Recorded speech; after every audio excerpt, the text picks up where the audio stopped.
This stream is sponsored by Brilliant.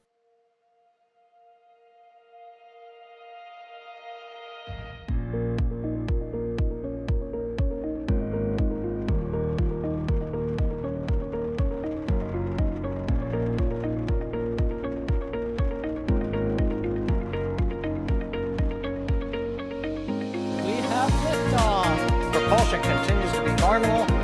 RCP pressure looks good. Doubling up. Roger and roll, Atlantis. Water towers can fly! Yes! Tango Delta nominal. Flight downside FCE off. Bring in FCE off. Off. Yikes. You bet. Concur. We don't need any more of these.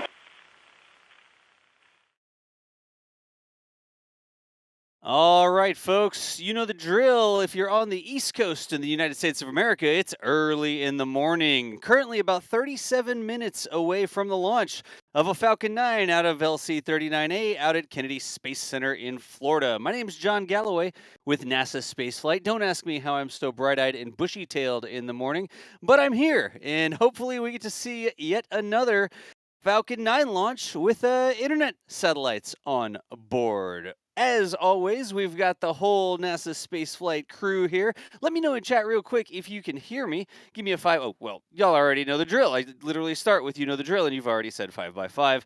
So it sounds like you can hear me and you can see the Falcon 9 out at the Cape. Of course, like I said, we've got some other NASA spaceflight people on today out in the field, including Mr. Thomas Berghardt. Thomas, how you doing this morning? I'm doing great, Doss. It is a very early morning today, but any morning with a rocket launch should be a good morning. Falcon 9 looks good on the pad. Looking forward to another Starlink launch. All right. And also out in the field at the press site, Miss Julia Bergeron. Julia, we have you on comms? You certainly do. Good morning, Doss, and good morning, everybody who's joined us. Good morning. Thomas and Julia will be out there in the field running this camera, of course, and taking photos and all the cool things that we always do. So make sure you're looking on Twitter later for some of those things to come out. Or, I mean, like watch the stream here in the morning. And then also back in the studio, we should have Mr. Chris Gebhardt. Chris, are you with us? You do indeed. Good morning, all. All right. So everybody there, Thomas, Julia, Chris, can you hear them all fine? You can probably hear me fine. I tend to speak pretty loudly when I wake up early enough. Well, let us know that we are all good to go here this morning. Give me just some final 5 by 5s in chat. And let's talk about the mission today. It's a Starlink rocket. It's a Starlink launch. There's 53 Starlinks on board. The sun, if I understand the way the rotation of the Earth works enough, the sun should be coming up shortly. So the question on everybody's mind, jellyfish? You know, we're in the realm of maybe. Let's wait and see. It's a really clear night. The weather looks phenomenal for a launch this morning. The water at the turn basin in front of the press site is dead flat, crystal clear. The sky, beautiful stars out. So we should get some pretty good visuals of the launch regardless. The question is, though, will we get that jellyfish effect? We're a little bit over an hour before launch for our T0 time, which is 5:42 a.m. Eastern time. Sunrise is right around 7, so it might be pushing it a little bit, but we've been surprised before, so we'll have to wait and see. All right. And as always, y'all, since it's a live stream, even though it's super early in the morning, we're going to try to answer some questions. If you've got questions for us, tag us in chat, at NASASpaceflight, puts it into cool software, etc., etc. You've probably heard that spiel before. So let's get some questions in there. We'll be answering some things. And did we? Oh, yeah, super chats too. Apparently super chats are coming in already this early in the morning. So we will, in just a second, get to some of the questions. Thomas, 53. We talk about this every single time. Mm-hmm. Are they still changing the number of Starlinks? Have they settled on 53? What's the deal with the number of Starlinks these days? Yeah, so it seems like 53 is kind of the standard number, although that doesn't mean that they might not continue to fluctuate that a little bit in the future. The number of satellites on each of these individual missions depends on a couple different factors. That involves the trajectory that it's flying out of here at Cape Canaveral, whether it's flying northeast or southeast. Talk about that in a little bit. Also depends on the insertion orbit, which has also changed from mission to mission every once in a while. So both of those factors dictate the exact number they can put on, although it doesn't fluctuate wildly. It's always in the realm of 50 to 60. Today's mission is flying northeast, which is the standard procedure for a Starlink mission, reaching that 53.2 degree inclination orbit northeast from Kennedy Space Center. Occasionally, they fly southeast if they're looking for some calmer recovery weather for the drone ship recoveries. But in order to do that, there's also a slight dogleg maneuver to avoid overflying the Bahamas, which is a little bit of a performance hit and usually results. I think they go down to 51 satellites in that configuration. But today flying northeast, so that's sticking with 53 there. Also, there are no rideshare payloads on today's flight, so there's no weird insertion orbit where if there was a rideshare payload on board, Falcon 9 would want to inject itself into a higher initial orbit so that the secondary payload gets to its orbit quicker, rather than the Starlinks getting inserted nice and low and then doing a bunch of orbit raising themselves. So sometimes that changes things. It can also change based on solar weather, which came up not too long ago, where SpaceX actually lost a big set of Starlink satellites because of a solar flare. And thus, right after that, they did a couple missions where they inserted those satellites into a higher initial orbit to avoid the excess drag caused by the solar flare. Or solar storm, whatever the right way to phrase that is. Chris might want to talk. Chris, you want to talk a little bit more about the solar storm thing? Yeah. So this was back in February on the Starlink 4-7 mission, where basically they lifted off from Pad A, just where the rocket that you see today is lifting off. And after they launched, there was a rather large coronal mass ejection that sent a solar storm toward Earth. And one of the things that these solar storms can do is that they can affect the density of the lower atmosphere, and they can basically compress the atmosphere, make it denser in the lower parts of our atmosphere. And this is what happened shortly after the Starlink 4-7 mission lifted off. The thickness of the atmosphere at the roughly 250 kilometer circular that they inserted into, or basically it increased the thickness of the atmosphere and the density there by 50%, 50. And at that point and that low of an altitude, that increased drag, even the flat satellites like Starlinks just had no prayer of recovering from something like that, because the density increases drag, which lowers your orbit. And as soon as that orbital perigee, or lowest part of that orbit, sort of comes down below 180 kilometers, you are no longer in what we would quote unquote term a stable orbit or something like that. So that is basically what happened right after that mission, and they lost the entirety of the flight and almost all of the Starlinks on that one. So Gotcha. I remember hearing about that. I remember hearing about all the Starlinks that didn't make it to orbit because they got nailed by a solar flare shortly after launch. Like we said, folks, we've got some questions that can be answered and also some super chats. Let me grab the super chats real quick and see what we do. Then we'll grab a couple questions here. As we come up, where are we at? 30 minutes before launch this morning. Yeah, so right now we're actually already into the countdown. Propellant load actually should have started a couple minutes ago. So we're going to keep an eye out for some signs of some vapors around the rocket to give us that visual confirmation that things are proceeding well, but everything is on track so far. Again, liftoff is 5:42 a.m. Eastern time. There you go. Thanks, Thomas. Musical Wolves, thanks for the super chat this early in the morning. Is the Cinco de Splasho capsule recovery likely to cause any range violations for the Starlink launch? Oh, that's an interesting question. We just had a capsule splash down coming back from the space station, didn't we? We did. And because I had to be here at Kennedy Space Center, I admit that I slept through that. But we did have a safe Crew 3 splashdown. But since that is safely completed and out of the way, I do not believe there's any considerations involving that with regards to today's launch. no, and in particular, what this is referencing is the Crew 3 return that occurred at 12:42 a.m. this morning, so just about 4.5 hours ago, but they splashed down in Tampa in the Gulf of Mexico. They did not make use of any of the Atlantic splashdown locations. Yeah. I know that it happened because I saw John Krause post a photo of it on Twitter. Yeah. That's our friend John Krause, one of the Well. super talented photographers out there. I'm pretty sure that we probably tweeted about it as well. But the first thing that I scrolled past was a cool streak in the sky showing it coming back home. Let's see. Stefan says if the rocket is fueled and there's an abort, is the fuel pumped back to the tanks or just vented off? That's a good question. Oh, that is. If there is an abort, the fuel that is not naturally lost to boil off is put back into the liquid oxygen or RP1 tanks at the pad to be used again. Yes. Gotcha. And we don't see a big flare here because the RP1 doesn't need to be flared off like methane or hydrogen. That It's is exactly correct. Kerosene is actually incredibly stable. You need to actually introduce an ignition source to it in order to get it to ignite. Yep. Since Can I flare ask? Oh, good. stacks. Oh, go ahead. No, sorry. Finish your thought first. I was going to say, since flare stacks are all the rage these days, Yeah. if you were aware, we've got our new McGregor Live 24/7 stream where you can watch SpaceX do their experimental engine testing up in Central Texas. And yesterday we actually saw them fire multiple Raptor 2s at the same time. And there's, of course, those Raptor 2s are methane powered, and there's a massive flare stack, and everybody's like, oh, the flare's going. Oh, the flare went down. Oh, the flare's going again. So a lot of talk about flare stacks these days, but here with the RP1, the Falcon 9 does not need a big, exciting, interesting flare stack next to the pad, regardless of what they're doing. So a couple more super chats. Bless you, I think. Yes. Yes, thank bless you. Wow.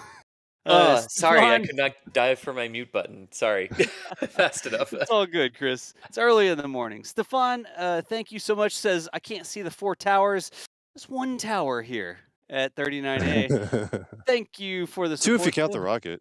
Yeah, 2 if you count the rocket. There's a water tower that's got tower in the name. Vlex, thanks for the Australian dollars. And then Musical Wolves says, happy 1 year 1 day anniversary of SN15. It was Yeah. Nick posted up on Twitter yesterday. It's been 365 days since a launch from Starbase. And we all collectively said, oh. Yeah. it's been a Yeah. minute. Hey, I do have a question for our friends in the studio, though. Sure. Does someone have the ability to look up if we just had an ISS pass at KSC? Oh, yeah. Hang on. There was something moving west to east that definitely looked orbital rather than an airplane. But it also could have been something other than the ISS, because you could see other things in orbit. I don't think so based on Crew 4's launch time. No, the ISS is currently over the over the the Southern Ocean approaching Australia.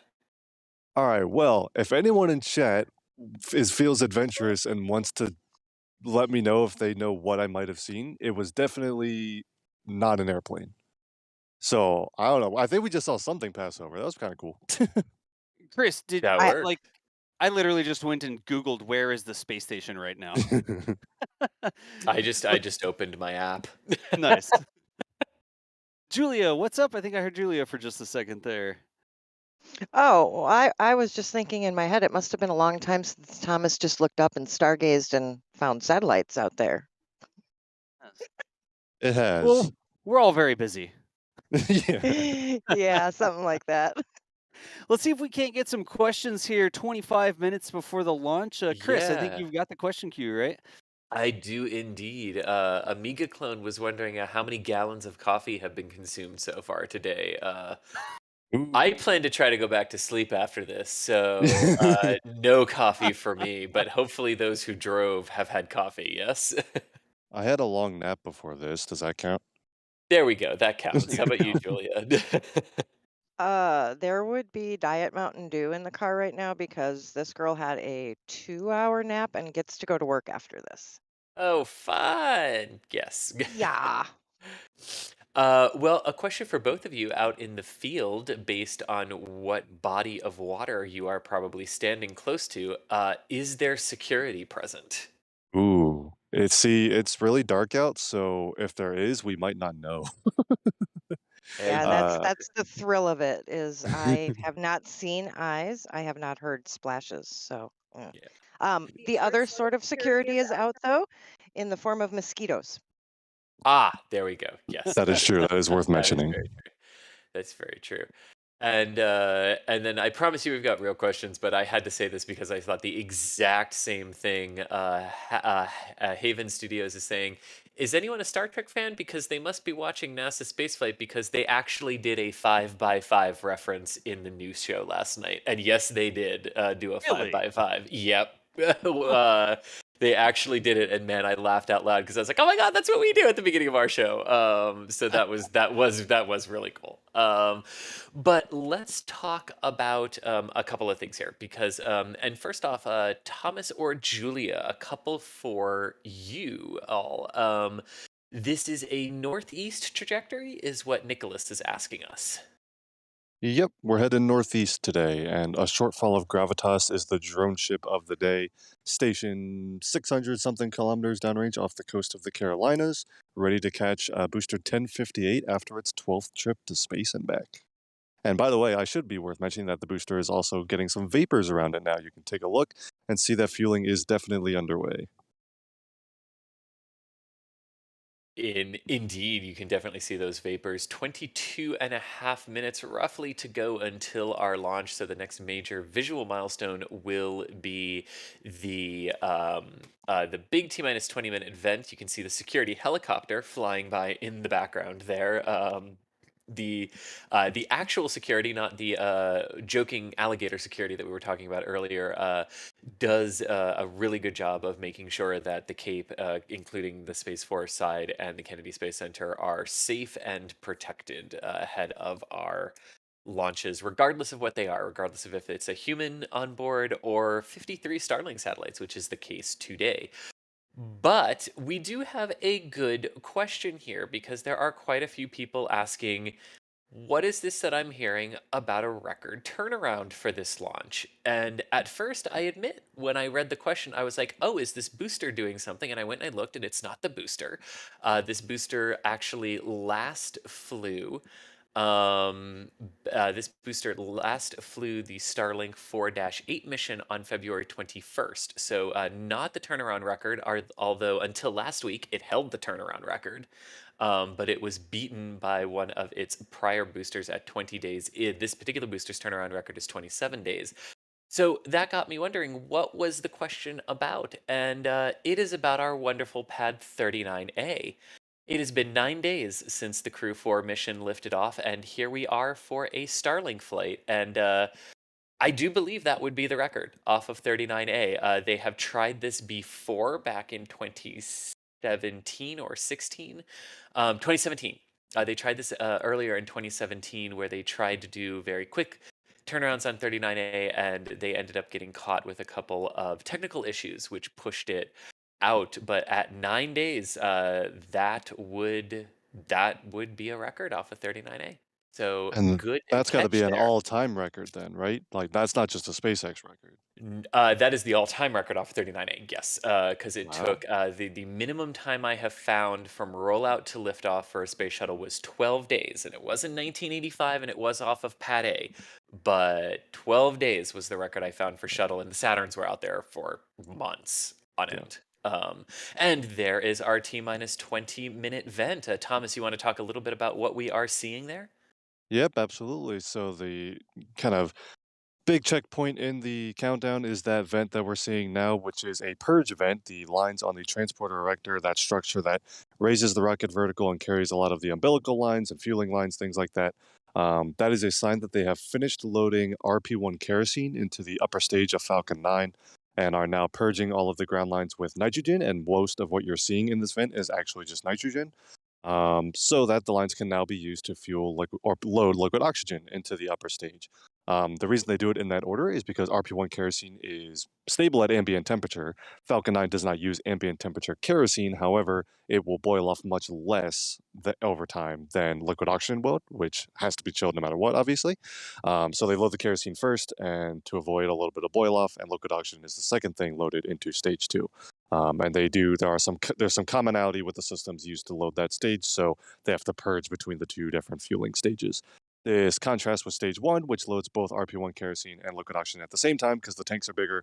And so when you're timing the countdown that way, you need to be loading both simultaneously from T-minus 35 minutes all the way up to when they finish, which is around 2 minutes before launch. So yeah, a fueling milestone checked off the list, and the countdown proceeding well.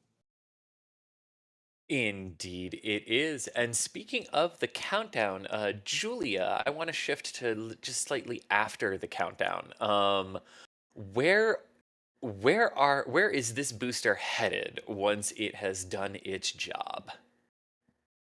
So, once it has done its job, it's going to go. Basically, if you were to go east of Charleston, you will find a drone ship, and it is accompanied by tug Finn Falget, and we are looking at, I do believe, a shortfall of gravitas today. That also means we should get some excellent video feed because we've been seeing some great landings lately. And then this time we will have the fairings recovered. So I believe it is Doug is just a few more miles to the north, and they will bring back the fairings and then come back in with the drone ship. Indeed, we do. And for those wondering, Thomas, what booster are we looking at here today? Yeah, this is booster 1058 making its 12th flight. This is the third Falcon 9 booster to make a 12th flight. Well, will be once it lifts off, of course. So they will become a tied for being the fleet leader as far as SpaceX Falcon cores go. This booster's claim to fame is the Demo 2 mission. This booster, on its very first flight, launched Bob Bacon and Doug Hurley the return of crewed human spaceflight from here in the US, and has since supported 10 other missions prior to today. And this will be flight number 12. And like Julia mentioned, landing on a shortfall of gravitas after launch for recovery and reuse yet again. And there are, I will preface this, a little bit of low clouds off in the distance. So I'm going to try my best to get a shot of the entry burn like we like to do on these night launches, but no promises on that front today. I mean, I know it's early in the morning, Thomas, but I could have swore you just said Bob Bacon. Bob Bankin. Like, My I was apologies like, if I'm I trying to messed that up remember. slightly. Was there an astronaut named Bob Bacon? I didn't. That'd be a Anyways, it's great name early. if I there probably was. heard you wrong. All right. So coming up on 16 minutes here. We've got a couple more super chats coming in again, y'all. Thank you so much for the support with the super chats. Sheldon B says, "Want to say this? Thank you for letting us watch Starlink launch. We also just got Starlink. I'm using it right now. It's dang fast." Sheldon, it's very meta. You're watching more satellites that may one day bounce data back down to you from space. So thank you so much for joining us, and thank you for the kind words. Let's see here. We've got a Laurie Jones Wilson. Missed you all, NASA Spaceflight. Glad I'm able to catch this one. Life happens, but glad to be back with you. Welcome back, Laurie. Welcome back. Glad you're able to catch the launch today. And one more question.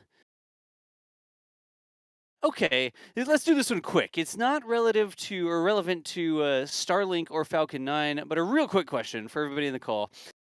Do y'all think that once Starship is fully operational, will it or should it have a similar naming convention to the space shuttle? That's from Mitsubishi here. Thomas, what do you think? We'll get Chris last because he probably has the Yeah, strongest Chris is opinion. gonna have the best answer to this, so we'll have to end with Yeah. him.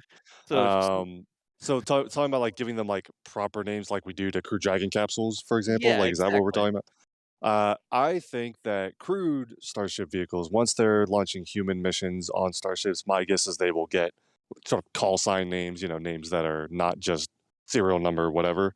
My guess is that that will happen, but until there are people flying on board, I don't think that's going to be something that'll happen. You've seen this with SpaceX. They don't name their boosters. They don't name the Cargo Dragon capsules. Names are reserved for things that are going to carry humans, and usually it's the first humans to fly those vehicles that actually get to pick the name. So I think that will continue with the Starship program. Yeah, that makes sense. Julia, what do you think? I can't find my thing. Well, um, I think I'm with Thomas on this one. I think names are reserved for when humans launch. I think it gives them a little bit more of a special touch, some traditions. They're a little more sentimental that way. I like it. I think the trick is that if Elon gets as many starships as he wants, it may be difficult to continue to come up with cool names. You'll quickly devolve into like the names of ships, like random names of ships just sort of Yeah. strung together because you've run out of like Endeavor, Endurance, like all the great names, and you have to do like Well, I don't know. I was trying to make one up on the fly there, like Light Papa or whatever. Actually, that's a pretty cool name for a starship. So, anyways, There's Chris. gonna have to be like a random spaceship name generator. Yeah, random starship name generator. I like it. Chris Gebhardt, naming starships. What do you think? I think I would like them to have names. Yes. Yes. Yes. Straight up yes. I like it. It's not really the space shuttle connection. I really want there to be. I really want them to be named because I want the Starship Enterprise to be a reality.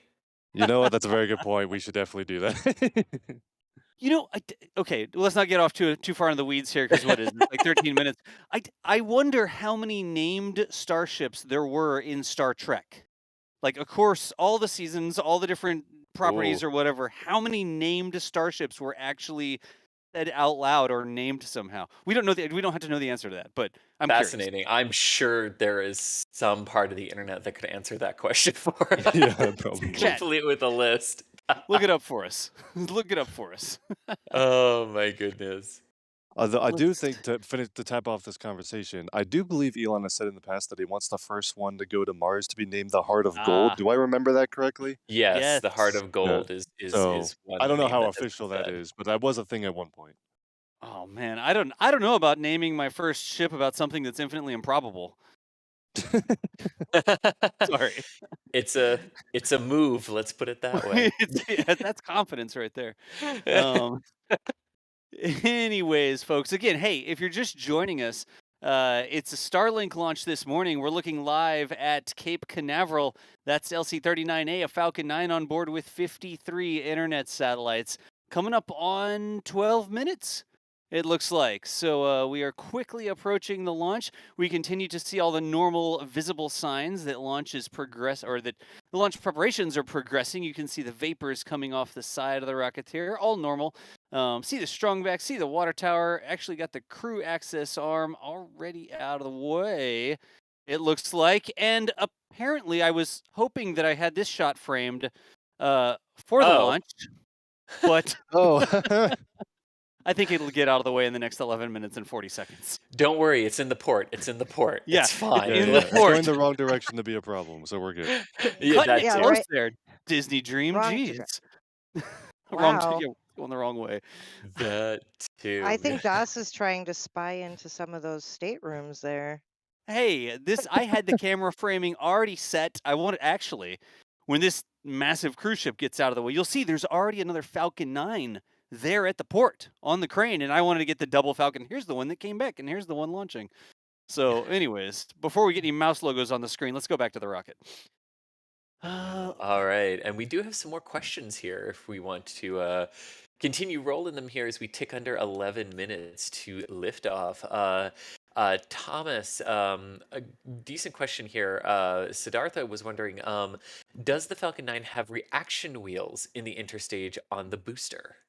Ooh, that is a great question. I technically do not know with 100% confidence. However, I am reasonably certain that there are no reaction wheels involved with Falcon 9. Reaction wheels are great for things like satellites, especially smaller satellites, but trying to steer something the size of a Falcon 9 booster with torque from a reaction wheel isn't going to happen. It's not Kerbal Space Program where the reaction wheels are overpowered as everything.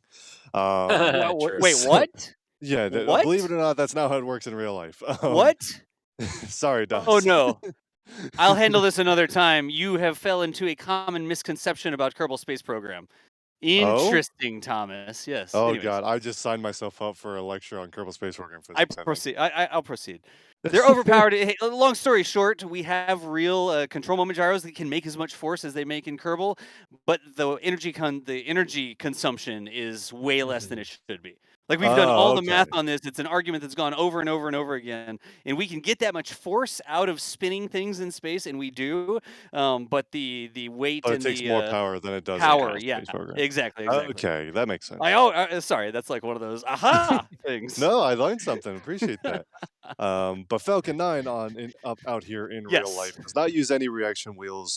It is going to use mostly RCS thrusters, cold gas thrusters, basically nitrogen thrusters, to do most of the maneuvering when it's out in vacuum. And then once it comes back into the atmosphere, of course, it also has those grid fins to give it some atmospheric control.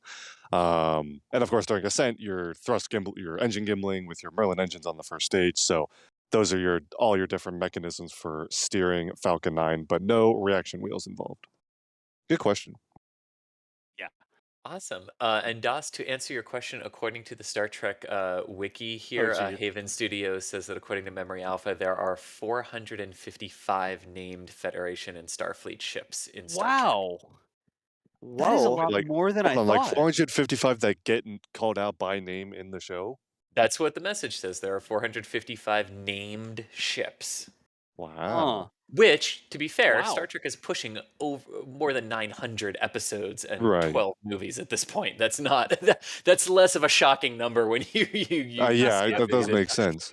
But They've had anyway, some well, we're here time to to talk there's about the a mark Falcon to 9. beat. Yes. All right. So when Starship hits serial number 456, then we know. Then we know, yes. But Space Wolf was saying, given the Crew 4 only lifted off a week ago, is this the fastest turnaround for the pad? And the answer to that is yes. We sort of touched upon that a little earlier, that this is the fastest turnaround for 39A. And that leads us to the other question. What is the fastest turnaround time of a SpaceX pad? And I'm so glad you asked. It was last week, and it was Slick 40, and it was, and I have the exact figure here because I knew we would ask it. So it is 8 days, 6 hours, and 13 minutes off of Slick 40. So that And that is the was between SpaceX two record. Starlink missions, right? Yes, it was. Yes, it was. Well, 2 missions in April. I believe they were 2 Starlinks. Yes, but Yes, I believe they were. If I yes, remember our pre-launch commentary from that launch, yes. yes. If I remember talking about that at whatever time it Yeah, happened, I right? think I claimed that at one point, so I think it's right. Yeah. Nice. Coming up on Um, T minus yeah. 7 minutes here. Hey, really quickly, y'all. You know, we roll out early in the morning. We've tried to bring you launch coverage. We try to share with you what's going on. It is possible because of y'all's support in part. Remember, we've got our shop over there, shop.nasaspaceflight.com. If you want to simulate the trajectory today, or at least illustrate it on your shirt, the broomstick landing shirt is a good choice for today. But it is a great way to support what we're doing and make it so that we can keep on coming out in the field. And Thomas continues to wake up so early in the morning and drive down. Thomas and Julius both drive down to the Cape. But a great way to get involved here. Show your spaceflight pride in a shirt that no one will understand because it's got a broomstick doing a backflip on it. Anyways, you can head over to shop.nasaspaceflight.com and check that out. I like it. Rocket's still on the screen.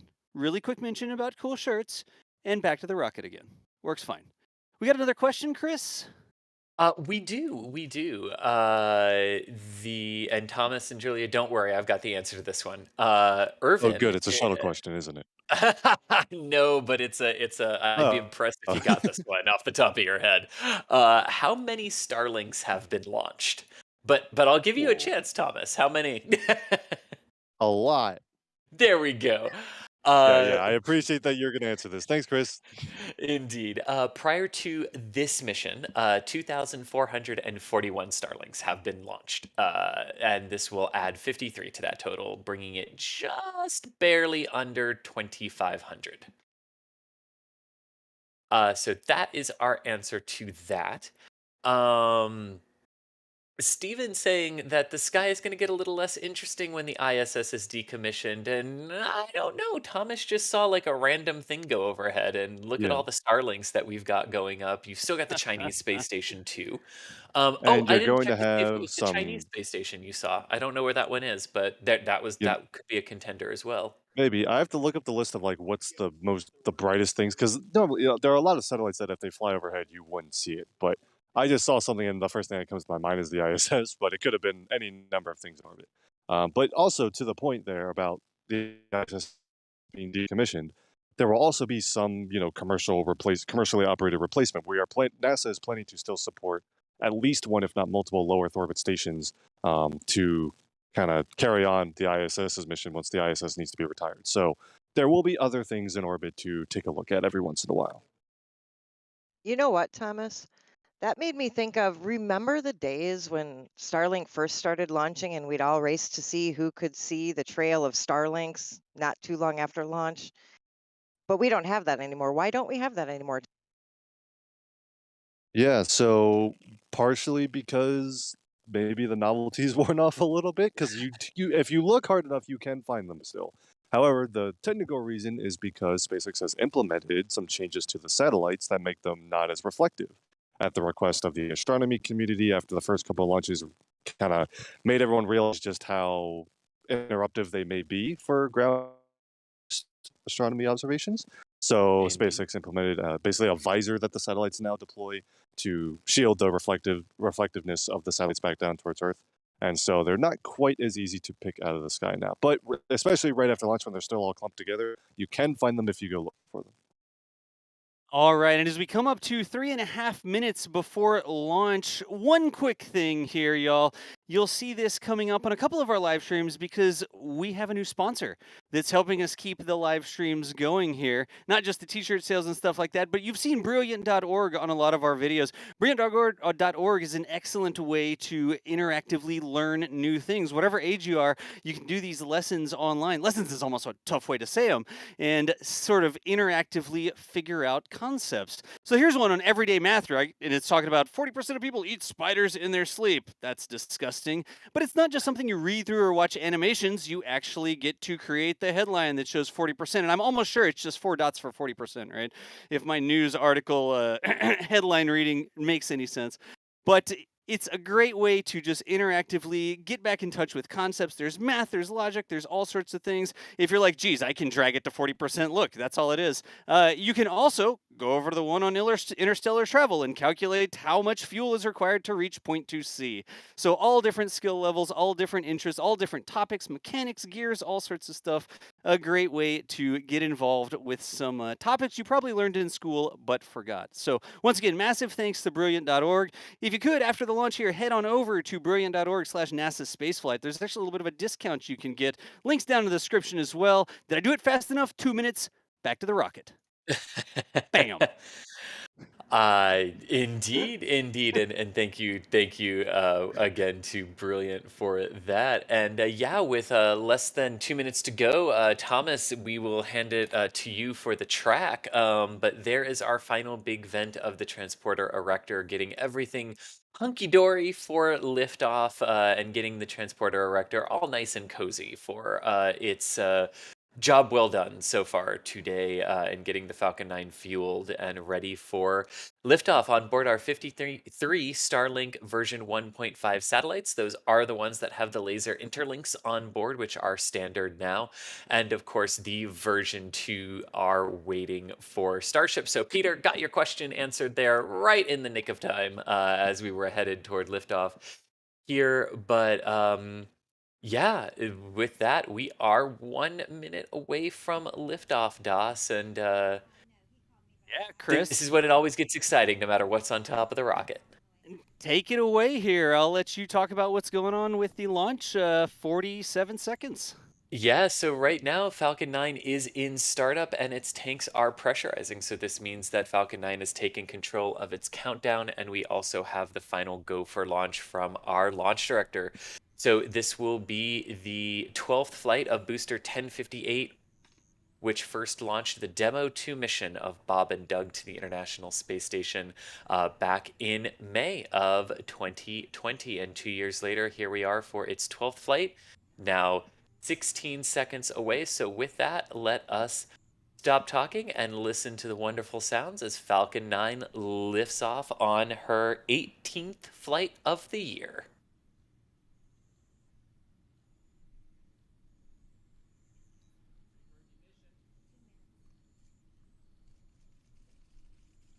And there we go with a liftoff of the Starlink 417 mission from Complex 39A in Florida.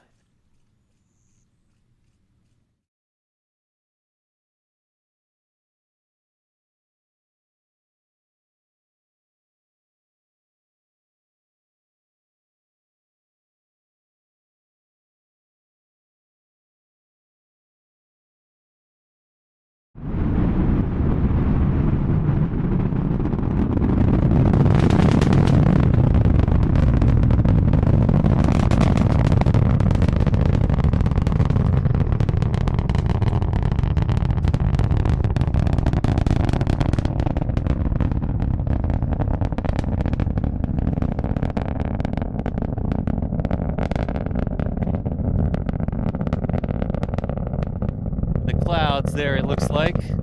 Look at that. And that nice deep rattling sound.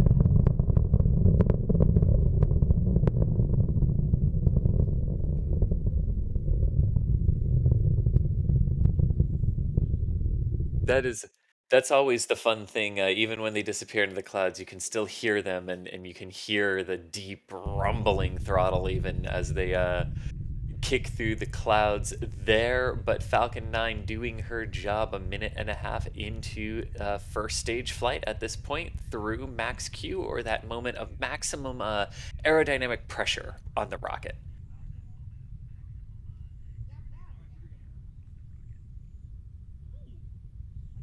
Good call out there. That chill down of the vacuum engine on the second stage has begun right on time. So you know how we There's- said we were gonna have a crystal clear night? Clouds appeared yeah. out of nowhere.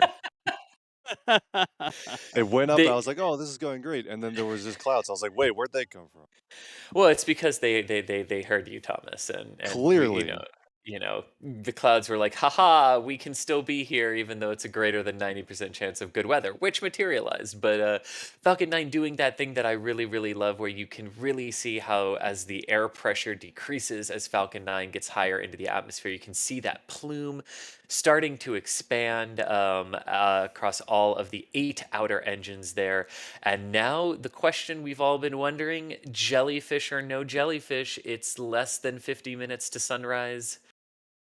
So we shall see. There we go with shutdown of the first stage. And we have a good separation, which we can see on our screen. Oh, including some of the lights of Florida down below the second stage engine bell there before it ignited. And you can see a good ignition of that Merlin vacuum engine. And coming up, there we go. There go the payload fairings. And there is the horizon of Earth with that sunrise starting. And look at that view from the Falcon 9, because Thomas, you mentioned it was clear in Florida, and it is. Those are the lights of the Florida Peninsula. You can see Orlando just over the left-hand grid fin there. That is Orlando, and then Tampa, St. Petersburg, and Bradenton off to the upper side of the right, and then the Cape and Brevard County down to the left, and Daytona Beach up in the right, and there she is that the in sun? sunrise. Yep, so they are in sunrise. Look at that. The booster is in sunrise, and as is the second stage. Gorgeous shots of the Wow. Falcon 9. Look at all, you can see the ice. Look at all of those little ice crystals floating around the Falcon 9 booster. This is Look. totally normal. You just don't normally see this. What are you seeing, Julia? We're seeing a new glow in the clouds. Oh, It's really really? pretty. Ah, Thomas is zooming nice. in. There! Oh, Look at that! Thomas got Oh, it! there Very it was. briefly.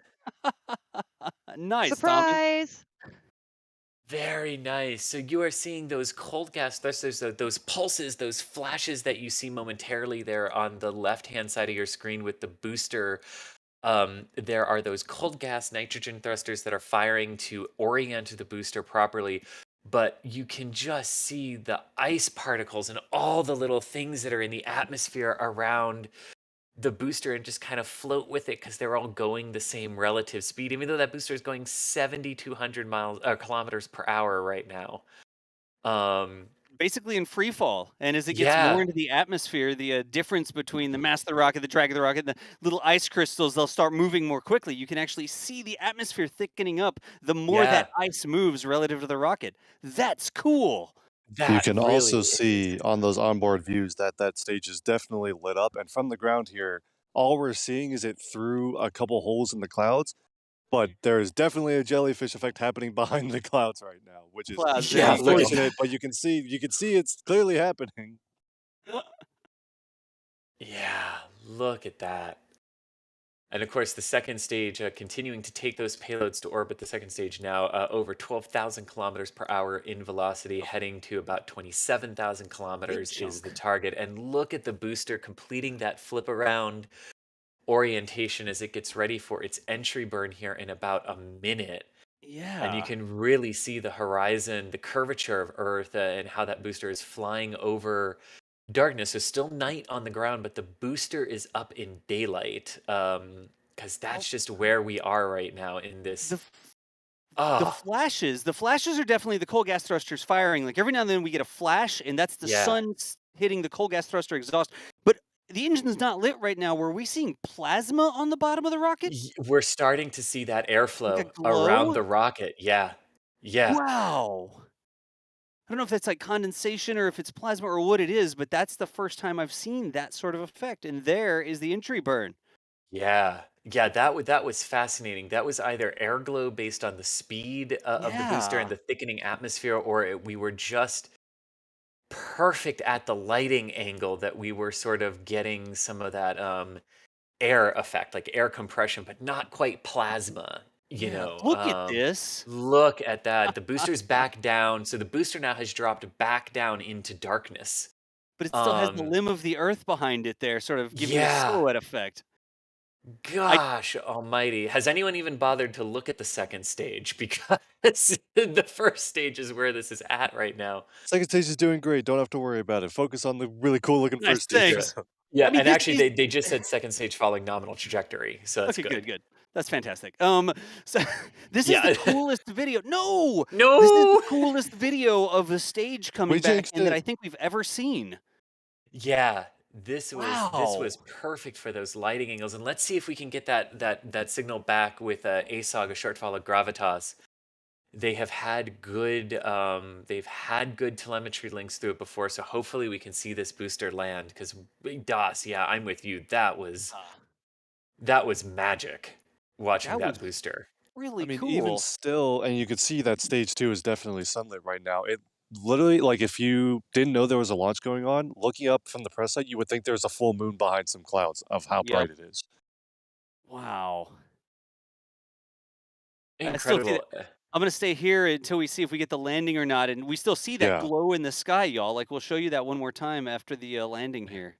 Oh, and that landing burn has look at that speed dropping on that first stage booster telemetry. And they said landing legs are down. Here we Look at go. this.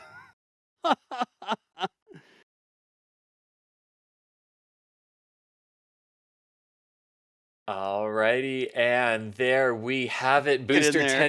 1058-13 leveling up after completing its 12th flight, and the second stage has entered terminal guidance. So all going well with both of our parts of our mission, but man, that first stage landing was impressive. Yeah. And here Coming up. we go on cutoff of the second stage. Yep. That was cool. That really was. I mean, it's the booster actually ended up further east in the Atlantic. And so it sort of flew into the sunrise, the sun coming up on the horizon past the drone ship out there.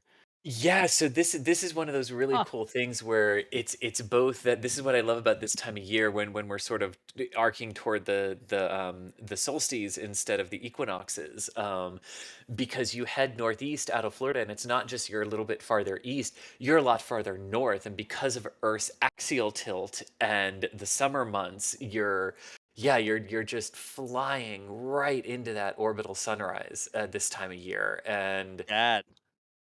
look at that, standing tall on that drone ship. But They, they need to turn the drone ship so it gets the sunrise in the background. Like somebody send a yeah, command to that drone ship to turn a little bit. It that looks like really. go ahead, Chris. No, go ahead, Das. Yeah, It looks like SpaceX was cutting their feed there, but this is still Thomas's view. This is Yeah, the view there's from the still press just that side. lingering stage 2 exhaust that is still giving us some sunlight up there. Wow. It's I'm so pretty. That's cool. I'm wondering if there were people further up the Florida coast, up in southern Georgia or something like that, that weren't under those late forming clouds and had that jellyfish effect or could see the stage going through the sky. I Yeah, bet you that maybe. if I went outside, I could have seen it from Charlotte, North Carolina. It's one of those trajectories. I can see the landing Mhm. burns on the drone ships from Charlotte here at night. I can pick them out in the distance as they come in. Sorry, the entry burns I can see, not the landing birds. But I bet you there were people all along the eastern coast that if they looked up at the right time, they would have seen that thing going by. That was fantastic. That really was. I mean, I mean, the morning glow, I mean, just every part of that was incredible. Yeah. But what I really appreciate about these different the different timings, the different lighting conditions, right? Like we always sort of say, oh, each launch is different, which can sound like a very flippant thing to say when you've seen many of them, right? But it's moments like today that I think really serve to sort of hammer home what we mean by that. By no, each launch is different because the different lighting conditions can allow you to see different parts of the process that you don't normally see, like the air compression, right? That wasn't quite plasma yet as the booster was coming back in DOS. You know, like those things that we never really get to see. And then you can just, and then this, like moments when like what is behind those clouds is the contrail that is still all lit up by the morning sunlight that just hasn't risen yet here at the space site. It's incredible. So Also, I our world technically is got Dus's beautiful. favorite Yes. empty pad view in this camera shot, so Oh, you we're do? checking all the boxes. Off in the background here, I was trying to get it on a fleet cam as well, and there's a really bright light on a ship in the background that makes it a little hard to see, but you can just make it out in the upper right-hand corner here from fleet cam. That is the same glow that they're Yeah. seeing. We're just getting bombed out by that huge spotlight pointed right at us there. So, what a sight this morning, y'all. Very cool. Yeah. But I And suppose I should also zoom in and get us our textbook end of our launch textbook. pad view. Let's see, I can do that quick. We also got the double Falcon there at liftoff. As it was taking off, it lit up the sky all over the port. You'd see it from all over all over Port Canaveral. And we had the Falcon 9 that was being processed. Real quick while Thomas zooms in. There is that Falcon 9 still on the crane. Expect that to go down horizontal later today. Looks like the legs are folded up, and you can see the other crane at the bottom. They connect that crane to the bottom, and they lean the entire booster over, put it on the transporter, roll it back, and ship it again. But that is happening over there at the port. Of course, you can watch that on Fleet Cam. Fleet Cam stays live 24/7. And there is my favorite shot on launch day. It is a launch pad that doesn't have a rocket on it. Superscript, and also the rocket didn't explode on the launch pad. Right, It went yeah, to space. there Also are that. qualifiers, but There are qualifiers. Excellent. That is awesome. How are y'all doing on time? Thomas and Julia, how much longer are y'all going to be out? Chris, do we have any late questions we want to grab? Maybe a couple I super think we chats? can go ahead and wrap up here, guys. All right. So really quickly, Yeah. thank you for some super chats. Let me just clear the queue out here. Sausage with $5 Australian. We appreciate you. I am definitely ready for SpaceX to finish work on those boosters so that they're ready to launch. Musical Wolves. Some planes now have Starlink. Oh, that's right. We saw that in the news. Some Yeah. airline companies, like passenger airline companies, are working on putting Starlink on planes. The Law, 1999. What's your favorite rocket launch of all time? One-word answers. How quickly can we do answers there? Oh, it was STS-119 because of the time of day that it lifted off. Ah, STS-119. Thomas? Or Sorry, I Julia? was in the middle of Thomas is She may camera be working. packing up. Julia, Yeah, go ahead. they're doing something. Yeah. For now, at least, I have to say my favorite that I have witnessed is Inspiration 4. Oh Very man, cool. Julia stole my answer. Y'all can have the Sorry, same not answer. sorry. My fault for working with the camera. But yeah, I'm gonna concur with Julia. Inspiration 4. All right, double Inspiration 4s. I've seen a couple Falcon Heavies launch. I've actually seen all the Falcon Heavies that have launched so far. And if I was rating it in terms of sheer excitement, I was not only able to see those launches, but I also saw it with friends. My buddy EJ was out there. A bunch of the folks that we play Kerbal with were out there, and we were all together, and we sort of fed off each other's enthusiasm, like, yeah, go! And this Falcon Heavy's launch in the background. So I like the Falcon Heavy launches that I got to see with my buddies because it was like a community thing. We all got to watch it together. Much like y'all join us here to watch launches, and hopefully our enthusiasm is a little infectious for the folks watching who can't be there in person.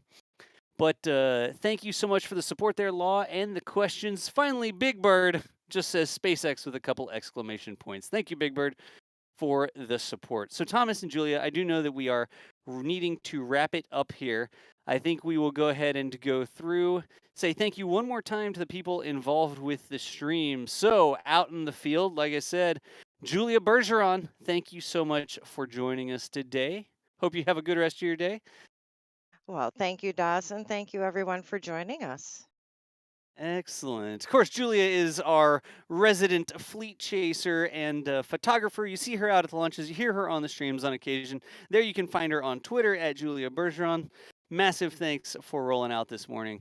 Also out in the field, Mr. Thomas Berghart. Thomas, thank you. Hey, yeah, thank you so much. Always a pleasure coming out here and a beautiful launch. Even without the clouds, we got some visuals that were really cool. So appreciate everyone for tuning in, and we'll hope to see you at another launch. We'll have another one next week, I think. So we'll be here. All right. Again, that's Thomas Berghart, the news director for NASA Spaceflight. He's over on Twitter as well. We'll get those links into chat so people can click on them. And then also back in the studio today, Mr. Chris Gebhardt. Chris, thank you for waking up. Indeed, no other place I'd rather be. Excellent. And then lastly here, folks, my name is John Galloway with NASA Spaceflight. I hope that I woke you up in the morning here. One more time, massive thanks to the sponsor for our stream today, brilliant.org. Do us a favor here. I'm putting a link into chat. It's brilliant.org/NASASpaceflight. If you go and check that out, that might be a good click for y'all to give us here today. Also, it's interesting lessons. Look through some of the topics they have. Check out to see if there's anything you might be interested in. Remember, it's interactive. You can actually click on things. You move things around. It's like make the water hit the target, and you're dragging the water spout to shoot it at different angles and stuff like this, right? But a lot of cool topics from simple mechanics and stuff all the way up to advanced things like how could you make the space shuttle go interstellar? It'd be a lot of work, let's put it that way. But if you do, give us a click on that link there. Massive thanks again to brilliant.org. But that is going to bring us to the end of our live coverage today. You can continue to watch what's going on in spaceflight. Right there on the screen, Fleet Cam, they're going to be processing that booster most likely. Also over at Starbase, Starbase Live will keep you informed as to what's going on with everybody's favorite shiny rocket out there. And McGregor Live, yesterday we got 2 tests for McGregor Live. Day before we got, like 8 tests. If you're interested in watching from about a mile away, some of the Raptor 2 development engines being fired out there at McGregor. All of those are live streams that we got 24/7. You don't have to go home. This stream is going to stop, so quite technically you can't stay here, but you could go to one of those other streams. But for now, NASA Spaceflight crew is going to be signing off, and we will see you nerds later. Thanks for watching.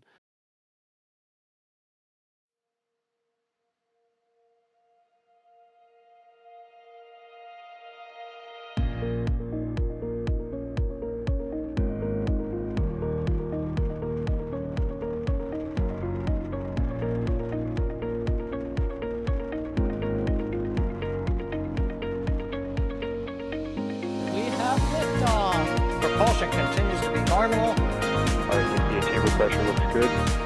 Throttling up. Roger roll with Planet. Water towers can fly! Yes! Tango Delta nominal. Pilot down, try SCE off. Say again, SCE off. Yikes. You bet. Concur. We don't need any more of these.